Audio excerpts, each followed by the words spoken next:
வணக்கம் நண்பர்களே. நீரிழிவு நோய் இருக்கிறவங்க சில பழங்களை கண்டிப்பாக தவிர்த்து தான் ஆகணுங்க. அதில் பார்த்தீங்கன்னா கிளைசெமிக் இண்டெக்ஸும் சரி, சர்க்கரையினுடைய அளவுக்கு அதிகமாக இருந்து அது இரத்தத்தில் கலந்து அது சுகரை மேலும் மேலும் அதிகப்படுத்தக்கூடியது.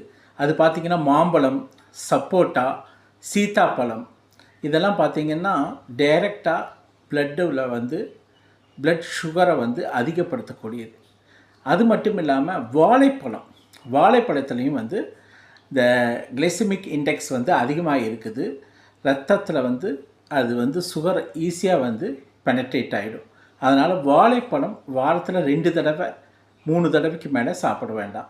அதே நேரத்தில் இந்த பழங்களில் சப்போட்டா, சீத்தாப்பழம் மற்றும் மாம்பழத்தை மேக்ஸிமம் அவாய்ட் பண்ணுங்கள். இது பிளட் சுகரை மெயின்டைன் பண்ணுறதுக்கு உதவும்.